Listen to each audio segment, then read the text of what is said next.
Kung nais mong malaman ang mga katotohanang hindi tinuro ng simbahan o paaralan, narito ka sa tamang lugar. Sa channel na to, buksan ang isip, simulan ang paglalakbay, panoorin natin ang video ng mensahero ng silangan.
Masayang balita mga Ophirians, naririto na ang Serpent Seed Part 4. Bago tayo magpatuloy, mariin naming ipinapayo sa mga bagong subscribers or viewers na panoorin muna mula sa umpisa ang Creation Series bago tumuloy dito sa Babylon Series. Wala po kayong maiintindihan sa videong ito kung lalaktawan ang mga naunang video. Sa sinundang video, huminto tayo sa Noah's Flood at nag-iwan tayo ng katanungang sino ang serpent seed sa Noah's Ark na nagpatuloy pagkatapos ng baha. Hindi nyo aakalain na ang susi para masagot ang katanungan na yan ay matatagpuan sa pangyayaring nalasing at nakatulog si Noah ng nakahubad. Genesis chapter 9 verse 18 hanggang 27. The sons of Noah who came out of the ark were Shem, Ham, and Japheth. Ham was the father of Canaan. These were the three sons of Noah, and from them came the people who were scattered over the whole earth. Noah, a man of the soil, proceeded to plant a vineyard. When he drank some of its wine, he became drunk and lay uncovered inside his tent.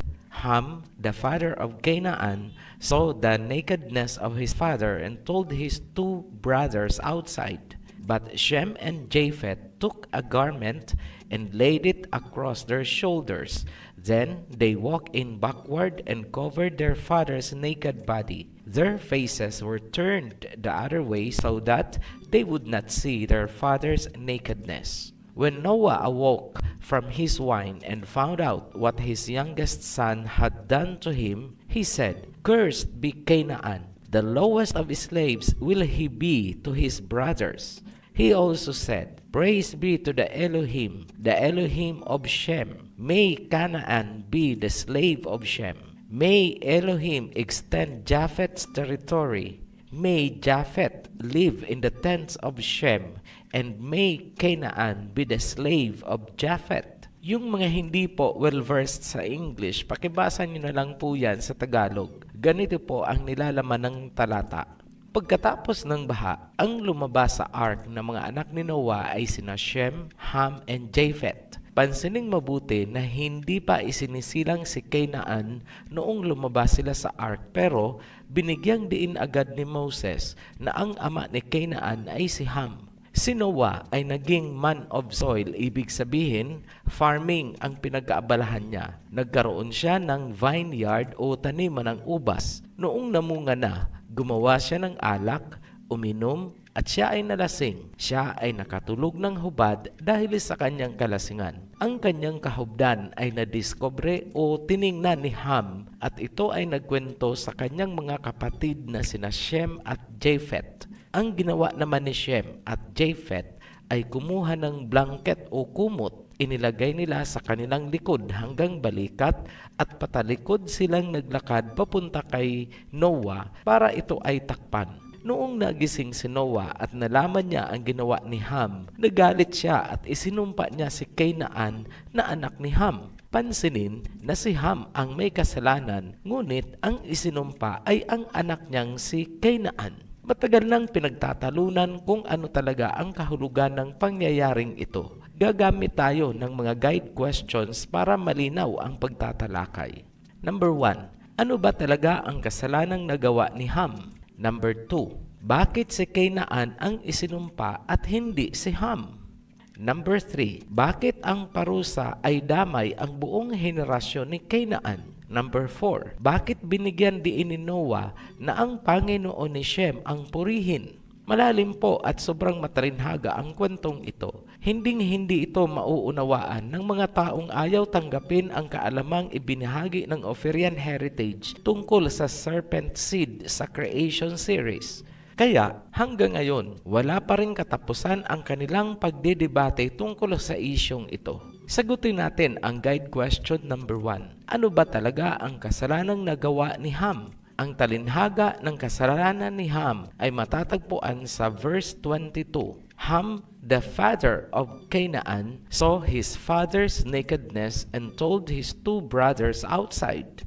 Paraphrase natin, saw the nakedness of his father. Dito nagsimula sa saw the nakedness ang iba't ibang interpretation. Ito ang madalas na sinasabi ng iba't ibang mga relihiyon at sekta. Una, ang ibig daw sabihin ng saw the nakedness ay nakipagtalik daw si Ham kay Noah. At dahil wala naman daw consent si Noah, dahil tulog nga, lumalabas daw na ginahasa siya ni Ham habang natutulog. Tapos, ikakabit ang Sodom and Gomorrah at dudugtungan ng rhetorics tungkol sa mga makasalanan na ibubulid sa dagat-dagatang apoy, etc. etc. Napakaganda nga namang sermon, pero tinabunan ng doktrina ang totoong kahulugan ng kwento. Ano ang analysis ng Ophirian Heritage? Una, dapat kunin ng buo ang phrase na saw the nakedness of his father.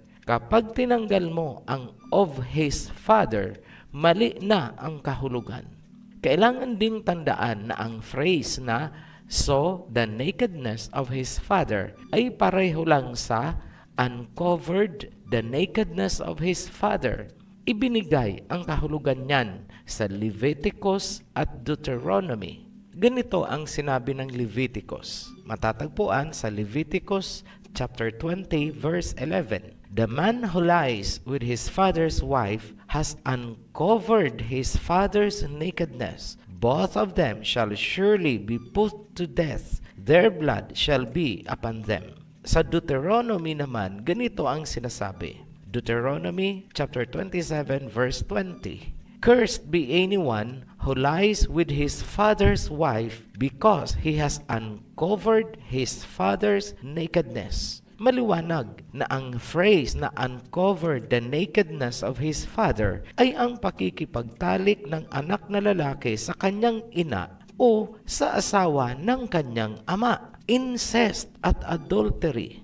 Ang kasalanan pala ni Ham ay ang kanyang pakikipagniig sa kanyang ina na asawa ni Noah. Kailan ito nangyari? Habang tulog si Noah? Hindi po literal na tulog si Noah. Gagamit po tayo ng idiomatic expression with due respect sa patriarch nating si Noah. Madalas nating marinig sa ating mga matatanda ang kasabihang tulog sa pansitan. Ganyan din po ang pinakakahulugan ng kwento. Ibig sabihin, walang kamalay-malay si Noah dahil siya ay abala at nag-i-enjoy sa kanyang vineyard. Yung part naman na sinabing Ham told his brothers Shem and Japheth ay naglalarawan na ikwininto ni Ham kina Shem and Japheth ang kanyang ginawa. Parang ibinibida pa ito ni Ham sa kanyang mga kapatid, kung kaya nalagay si Noah sa malaking kahihiyan. Hindi ba't kahit ngayon, ang tawag sa lalaking pinagtaksilan ng asawa ay may ipot sa ulo? Ganyan din po ang concept sa panahon ni Noah. Malaking dagok sa pagiging husband at father figure, lalo na't sarili mong anak ang may kagagawan. Matapos ibida ni Ham ang kanyang ginawa, dalawang reaksyon ni Shem at Japheth ang dapat pansinin. Una, patalikod silang naglakad para hindi nila makita ang kahubdan ni Noah, at pangalawa, tinakpan nila ito ng kumot. Ano ang ibig sabihin? Una, prinotektahan nila ang sarili na huwag matukso o gumaya sa kamunduhang ibinibida ni Ham. Pangalawa, tinakpan nila si Noah. Ibig sabihin, hindi na nila ipinagsabi kahit kanino dahil kahihiyan ito ni Noah. Huwag niyong isipin na nalalayo tayo sa topic. Mamaya, ipapakita namin ang kinalaman ng buong pangyayari sa serpent seed. Bakit si Canaan ang isinumpa at hindi si Ham na may kagagawan ng kasalanan? Balikan natin ang eksena noong lumabas na sina Noah sa ark. Genesis chapter 9 verse 18 hanggang 19. The sons of Noah who came out of the ark were Shem, Ham, and Japheth. Ham was the father of Canaan. These were the three sons of Noah, and from them came the people who were scattered over the whole earth. Pansining mabuti, bakit si Canaan lang ang special mention? Bakit hindi rin nilagay doon na Japheth is the father of Magog, Shem is the father of Arphaxad? Bakit tila napaka-espesyal naman nitong si Canaan at siya lang talaga ang binanggit? Hindi ba kayo nagtataka? Mauunawaan kung bakit ganyan ang pagkakasulat kung ilalagay nyo ang inyong sarili sa katayuan ni Moses habang sinusulat niya ang Genesis. Siniguro niyang hindi malilito ang magbabasa. Baka akalaing si Noah ang ama ni Canaan. Inilagay niya agad na si Ham ang ama ng isisilang ng asawa ni Noah. Baka po malito kayo. Ang isisilang na bata ng asawa ni Noah ay hindi anak ni Noah, kundi anak ni Ham. Inanakan ni Ham ang kanyang ina. Baka isipin nyo, masyadong marumi ang interpretation natin. Ngunit, pansinin nyo rin na mismong ang Biblia ang nagbigay kung ano talaga ang pagkakasala ni Ham. Hindi po gawa-gawa ng Ophirian heritage ang interpretation. Ngayon, sagutin na natin ang guide question number 2 at number 3. Bakit si Canaan ang isinumpa at hindi si Ham? Bakit damay ang henerasyon ni Canaan? Para masagot yan, kailangan nating buksan ang lihim na pagkatao ng asawa ni Noah. Sino ang asawa ni Noah? Dahil hindi pinangalanan sa Biblia ang asawa ni Noah, titingin tayo sa mga extra biblical sources at magsasagawa tayo ng cross-check at triangulation kung tutugma ba sa mga sumunod na pangyayari. Consider din natin ang posibleng translation issues bilang pag-iingat. Unahin natin ang Book of Moses, chapter 8, verse 12. And Noah was 450 years old and begot Japheth. And 42 years afterwards, he begot Shem of her who was the mother of Japheth. And when he was 500 years old, he begot Ham. Pansining mabuti na binigyang diin ng Book of Moses na iisa ang nanay ni Japheth at ni Shem.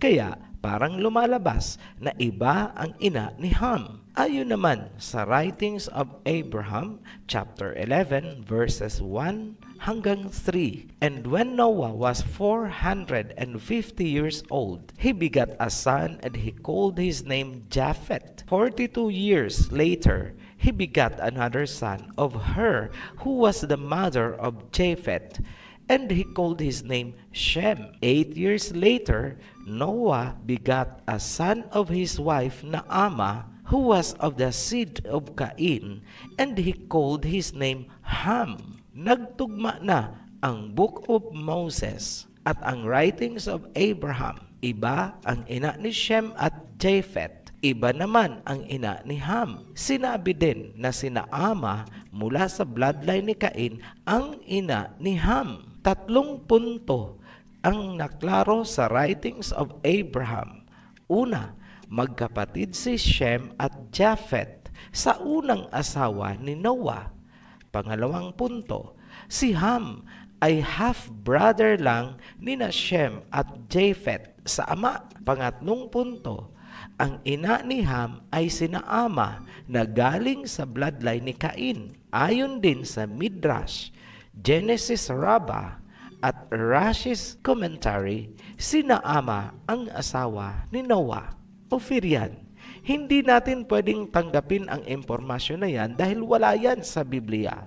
Tama po kayo, wala sa Biblia. Ngunit kung papansinin natin, ang mga impormasyon na yan ang nag-bridge sa mga missing gaps ng nasusulat sa Genesis. Ngayon, mag-cross-check na tayo sa Genesis. Sino sina Ama? Genesis chapter 4 verse 22. Zillah also had a son, Tubal-Cain, who forged all kinds of tools out of bronze and iron. Tubal-Cain's sister was Naamah. Ayan, lumutang na si Naamah sa Genesis, kapatid ni Tubal-Cain, at sila ay mga anak ni Lamech. Si Lamech naman ay apo ni Cain sa talampakan. Lumalabas na si Naamah at Ham ang carrier ng serpent seed na sumakay sa Noah's Ark. Tugma ang Book of Moses at Writings of Abraham sa Genesis. Lalong titibayan kapag nailabas na natin kung ano ang ginampanan ni Naamah sa bandang huling panahon. Ngayon, pwede na nating sagutin ang tanong na, bakit si Kainaan ang isinumpa at hindi si Ham? Unang rason, dahil nasusuklam ang ina ni Kainaan sa Elohim. Paano namin nasabi na nasusuklam sa Elohim ang asawa ni Noah?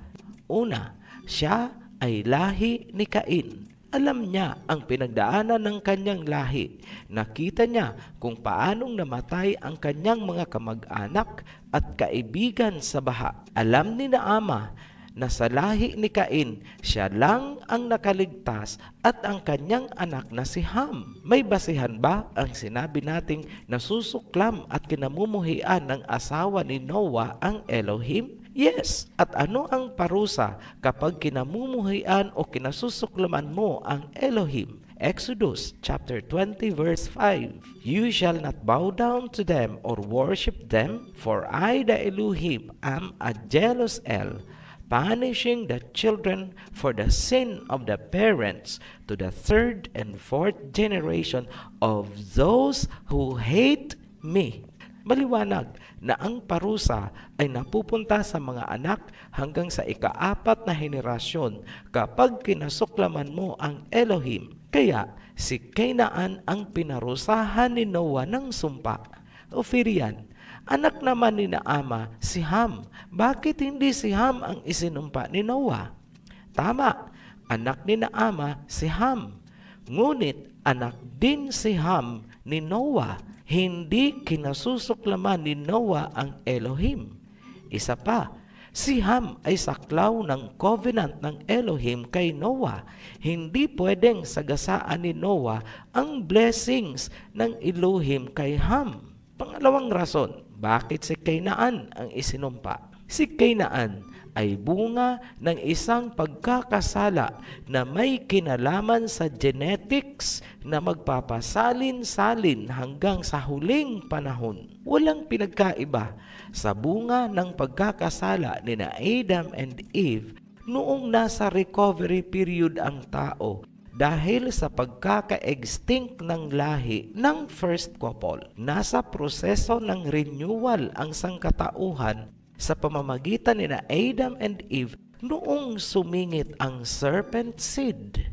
Matapos ang baha, si Naamah at si Ham na lang ang natitira na pwedeng magpatuloy ng serpent seed ni Cain. Ngunit ang serpent genes ni Ham galing sa ina ay mahina na dahil nadilute na ito ng pure genes ni Noah. Isa lang ang paraan para muling mabuhay ang serpent genes sa magiging anak ni Ham. Kailangang ang maging ina ng anak ni Ham ay serpent seed carrier din, at yun ang ginampanan ng kanyang ina. Ang bunga ay si Kainaan. Yan ang pinakamalalim na dahilan bakit si Canaan ang isinumpa ni Noah. Ngayon, dumako tayo sa guide question number 4. Bakit binigyang diin ni Noah na ang Panginoon ni Shem ang purihin habang isinusumpa niya si Canaan? Alam ni Noah na ang sumpa ay unti-unting mangyayari o magkakatotoo sa paglipas ng panahon. Ngayon, bakit very specific si Noah na Elohim or God of Shem ang pupurihin? Bakit hindi niya sinabi na, praise the Elohim of Shem and Japheth? Isa lang ang obvious na sagot. Dahil si Shem ang panggagalingan ng Misaya na isisilang at lahi ni Shem ang magpapatuloy ng pagsamba sa tunay na Elohim ni Noah. Nasagot na natin ang mga guide questions 1, 2, 3, and 4. Ngayon, para lang maunawaan kung paano natupad ang sumpa kay Canaan, mag-pass forward tayo sa panahon na nagkahiwa-hiwalay na ang mga tao mula sa Tower of Babel. Huwag po kayong malilito. Sina Ama at Canaan ay sumabay na sa pag-alis ni Ham sa Shinar, ngunit pagdating nila sa Lebanon, nagpaiwan si Canaan at Naama at inukupan nila ang Lebanon papuntang silangan sa Jordan River hanggang sa may border ng Egypt sa timog. Sa ancient history, may isang city na pinangalanang Naama sa land of Canaan. Obviously, hango sa pangalan ni Naama. Yan ay isang historical fact na sinuportahan din ng Book of Jubilees. Noong inukupan ni Canaan ang lugar na sinabi natin, isinumpa siya ni Ham at ng kanyang mga kapatid na sina Cush at Mizraim. Ito ang pangalawang sumpa na kinakaharap ni Canaan. Jubilees chapter 10 verse 29 up to 34. Thou hast settled in a land which is not thine, and which did not fall to us by lot. Do not do so, for if thou dost do so, thou and thy sons will fall in the land, and be accursed through sedition. For by sedition ye have settled, and by sedition will thy children fall, and thou shalt be rooted out forever. Dwell not in the dwelling of Shem, for to Shem and to his sons did it come by their lot. Cursed art thou, and cursed shalt thou be beyond all the sons of Noah by the curse by which we bound ourselves by an oath in the presence of the holy judge and in the presence of Noah our father. Ang sumpa ay dahil hindi niya pinakinggan ang kanyang ama na si Ham at mga kapatid niyang sina Cush at Mizraim na huwag uukupahin ang lugar na yon dahil hindi yun bahagi ng ibinigay sa kanila ni Noah. Ang lupaing sinakop ni Canaan ay para sa lahi ni Shem. Samantala, sina Ham, Mizraim at Cush naman ay tumuloy na upang okupahin ang Africa na ibinigay sa kanila ni Noah. Sa panahong ito, dalawang sumpa na ang kinakaharap ni Canaan. Una, noong nalasing si Noah, magiging servants of servants daw siya. Ang pangalawang sumpa ay galing kay Ham at sa kanyang mga kapatid.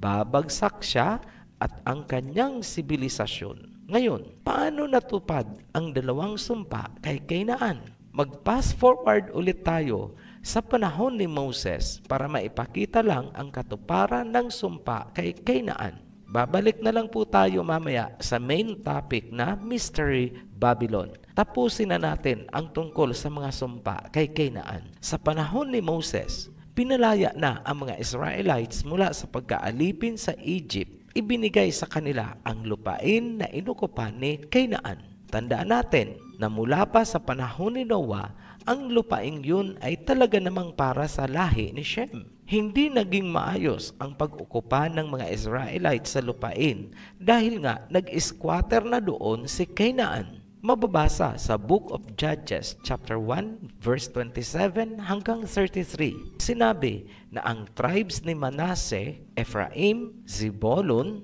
Asher at Naphtali ay hindi nakakuha ng kanilang mga lupain mula sa Canaanites noong panahon ni Joshua. Nakuha lang ang lupain mula sa Canaanites noong si David na ang hari. Dito na nagsimulang matupad ang sumpa kay Canaan. Naging alipin sila ng mga alipin. Hindi nga ba't ang mga Israelites ay mga alipin din sa Egypt? Tapos ngayon, inalipin din ng Israelites ang mga Canaanites. Judges chapter 1 verse 28. When Israel grew strong, they put the Canaanites to forced labor but did not in fact drive them out. Noong lumakas na daw ang mga Israelites, ginawa nilang mga alipin ang mga Canaanites mula sa panahon ni David hanggang ito sa panahon na ni King Solomon. King Hiram of Tyre sent messengers to David along with cedar trees and carpenters and masons who built David a house. 2 Samuel chapter 5 verse 11. Mga Canaanites din ang ginamit ni King Solomon para itayo ang kanyang temple at kung ano-ano pang mga infrastructure sa kingdom. Tandaan niyo po na ang mga Sidonian workers ay mga Canaanites na ibinigay ni King Hiram kay King Solomon para itayo ang temple at palace. Yung pagiging servant naman ng Canaan sa lahi ni Japheth ay maituturing nating nagkatotoo din noong sinakop ng Romans at Greeks ang Tyrians and Carthaginians. Sila ang natitirang sibilisasyon ng Old Canaanites. Ang pagbagsak ng Carthage ay nangyari noong circa 149 hanggang 146 BCE. Historical fact po yan. Ngayon, dahil natapos na natin ang tungkol sa mga sumpa kay Canaan, bumalik na tayo sa main topic kung paano nag-evolve ang Mystery Babylon. Ophirian, bakit hinayaan pa ng Panginoon na mag-survive ang serpent seed sa baha? Sagot, dahil kailangang matupad ang sumpang ito. Genesis chapter 3 verse 15. And I will put enmity between you and the woman, and between your offspring and hers. He will crush your head, and you will strike his heel. Maliwanag ang sinasabi sa Genesis na sa huling panahon pa dudurugin ng seed of the woman, ito yung mga Shemites, ang ulo ng seed of the serpent. Kailangang matupad ang sumpa, kaya hindi pwedeng mamatay agad ang serpent seed. Kailangang maglaban ang serpent seed at ang seed ng woman. Kung titingnan natin mula sa ibang aspeto, parang bahagi yan ng declaration of war sa pagitan ng Elohim at ni Lucifer. Remember, ang lahat ng nangyayari mula pa sa garden ay dahil sa pakikipag-power play ni Lucifer sa Elohim. Balikan natin yung panahong nabunyag ang milagro ni Ham at ng kanyang ina. Importante po ito para maunawaan natin kung paano isinilang ang Mystery Babylon. Matapos ang nangyari sa pagitan ni Ham at ng kanyang ina at ang inabot na kahihiyan ni Noah at matapos din ang pagsumpa kay Canaan, ganun pa rin kaya ang samahan nila? Malamang, hindi na. Hiwalayan na ito. Paano namin nasabi? Unang-una, ang asawa ni Noah ay may kimkim na puot at galit dahil sa baha na ipinadala ng Elohim ni Noah at Shem. Walang ina ang matutuwa na matapos mamatayan ng buong lahi, ngayon naman isinumpa ang kanyang bunsong anak. Tapos, habang isinusumpa ang kanyang bunsong anak, praise the Elohim of Shem. Lalong nag-aapoy ang galit ng asawa ni Noah. Hiwalayan na talaga ang sumunod na nangyari. Si Noah ay sumama kay Shem dahil, obviously, sila ang magkaisa sa pagsamba sa tunay na Elohim. Ang analysis natin na sumama nga si Noah kay Shem ay naaayon sa Book of Jasher, chapter 9, verse 5 hanggang 6. Inilarawan sa Book of Jasher na binanggit natin na si Shem at Noah ang nagturo kay Abram tungkol sa tamang pananampalataya. Abram po, ito po yung naging Abraham bandang huli. Ang misteryo ng Babylon ay masasabi nating nagsimula kay Naama. Para maunawaan kung paano nabuo ang misteryo, mahalagang tandaan ang mga sumusunod. Number 1, si Naama bilang serpent race ang may malalim na kaalaman tungkol sa sibilisasyon, technology at kingdom ni Cain bago ang baha. Number 2, si Naama ay may kimkim na pagkapuot dahil sa sinapit ng kanyang lahi sa baha. Number 3, si Naama ang ina ni Ham at Kainaan, at si Kainaan ang may pinakamalakas na serpent gene, pangalawa sa kanyang ina. Ngayon, ang Babylon ay matatagpuan sa lupain na tinatawag na Mesopotamia. Malapit ito sa lugar kung saan sumadsad ang Noah's Ark sa Mount Ararat. Kasabay sa pagdami ng tao, nagsimula ding mabuo ang Mystery Babylon mula sa advocacy ni Naama. Paano nagawa ni Naama na impluwensyahan ang mga tao sa ways of Cain? Mauunawaan natin yan kung titingnan natin si Naama mula sa pananaw ng mga taong isinilang pagkatapos ng baha. Ganito ang tingin nila kay Naama. Si Naama ay isang mahiwagang nilalang mula sa ibang panahon at nakarating sa kasalukuyang panahon lulan ng napakalaking bangka kasama ang mga hayop. Yan ang tingin ng mga tao kay Naama. Misteryosa bilang pinakamatanda sa lahat ng mga babae. Natural lang, siya ang itinuturing na pinakaina o mother figure ng sangkatauhan. Taglay ni Naama ang mga kaalaman mula sa sibilisasyon ni Cain. Malaki ang naging impluwensya ng kanyang kaalaman sa pagpapasimula ng government, arts, music, science, at higit sa lahat ay religious belief system pagkatapos ng baha. Dito ipinasok ni Naama ang versyon ni Cain tungkol sa Garden of Eden at kung paanong iminulat ng serpent ang kamalayan ng kanyang mga ninunong sina Adam and Eve. Dahil sa ginawang pagpapalaya ng serpent sa humanity, ito ay isinumpa ng Elohim, kaya ito ay gumagapang na ngayon sa lupa at alabok ang kinakain. Sa version ni Naama, winasak ng Elohim ni Noah ang kaharian ni Cain sa pamamagitan ng baha.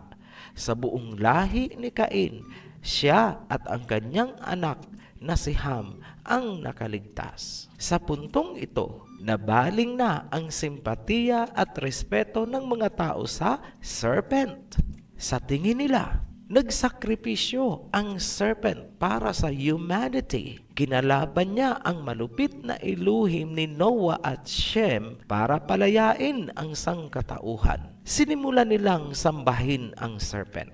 At dahil si Naama at ang kanyang mga anak ang serpent seeds, kailangan silang tratuhin na figure of authority. Si Naama ay hindi lang naging mother figure, kundi parang naging priestess at oracle sa paningin ng mga tao. Muling nabuhay sa bagong henerasyon pagkatapos ng baha ang pagre-rebelde ni Cain sa Panginoon. Dahil sa impluwensya ni Naama, nagkaroon ng idea ang mga tao na magkaisa at magtayo ng city. Ayaw nilang magkahiwa-hiwalay dahil meron na silang ambition of humanity. Ang pagkakaroon ng self-regulation, government, civilization, culture, and religion na nakasentro sa divinity at authority ng serpent. Sa madaling salita, muli nilang bubuhayin ang city ni Cain na winasak ng baha. Muli nilang bubuhayin ang sibilisasyon at form of world government ni Cain. Genesis chapter 11 verse 1 to 4. Now, the whole world had one language and a common speech. As people moved eastward, they found a plain in Shinar and settled there. They said to each other, "Come, let's make bricks and bake them thoroughly." They used brick instead of stone and tar for mortar. Then they said, "Come, let us build ourselves a city with a tower that reaches to the heavens, so that we may make name for ourselves. Otherwise, we will be scattered over the face of the whole earth." Nung mga bata pa tayo, kapag narinig ang Tower of Babel, ang pumapasok sa ating isip ay confusion o pagkakalituhan dahil sa biglang pagbabago ng mga lingwahe. Kahit sino pong pastor ang tanungin nyo niyan, lingwahe at lingwahe at lingwahe ang tema ng kanilang pagpapaliwanag. Hindi nila makita ang kinalaman ng Tower of Babel sa Mystery of Babylon ng Revelation. Para sa kanila, ang Tower of Babel is a thing of the past. Ngunit para sa Ophirian heritage, ang Tower of Babel ay higit sa inyong inaakala. Pansining mabuti, bakit pinatigil ng Elohim ang pagpapatayo ng Tower of Babel? Verse 5, "But the Elohim came down to see the city and the tower the people were building. The Elohim said, if as one people is speaking the same language, they have begun to do this, then nothing they plan to do will be impossible for them. Come, let us go down and confuse their language so they will not understand each other." Importanteng pansinin ang sinabi ng Elohim na kung sa isang lingwahe nagawa na nila ito, wala na silang paplanuhin na hindi matutupad.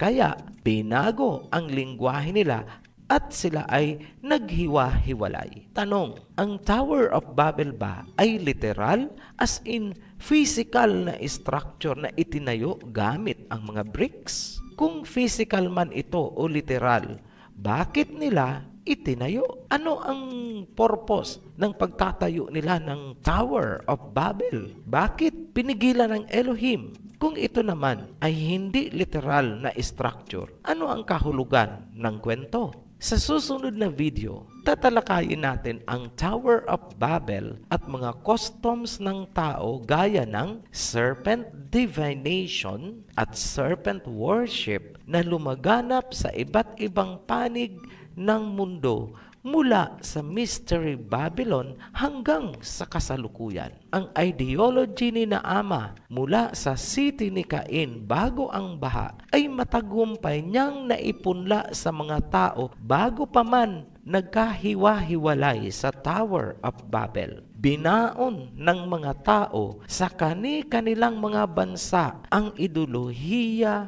ni Naama. Yan ay pinatutunayan ng mga Tower of Babel na kanilang itinayo sa kani-kanilang bansa kung saan itinuloy nila ang serpent worship at serpent divination. Ang mga serpent seed ang namumuno at nagpapatuloy ng serpent ideology and practices ng Babylon hanggang ngayon. Hawak nila ang kapangyarihang nagpapainog ng mundo sa larangan ng ekonomiya and power among nation. Ang mga bansa kung saan matatagpuan ang mga Tower of Babel at iba pang mga symbol ay pagpapatunay na kontrolado ng serpent seed ang isang lupain o bansa. Magsimula tayo sa ancient Babylon papuntang Egypt, Europe at iba pang panig ng mundo. Malalaman natin ang headquarters ni Naama noon at ngayon. Muli po kaming nagpapasalamat sa mga patuloy na nagsusubaybay sa ating mga video. Welcome po sa mga new subscribers natin. Hanggang sa muli, be blessed, Ophirians! Maraming salamat sa inyong oras at bukas na kaisipan. Kung nakatulong ang video sa pagpapalalim ng inyong kaalaman, paki-like po at huwag kalimutan mag-subscribe para sa iba pang makapangyarihang mensahe. Hanggang sa muli.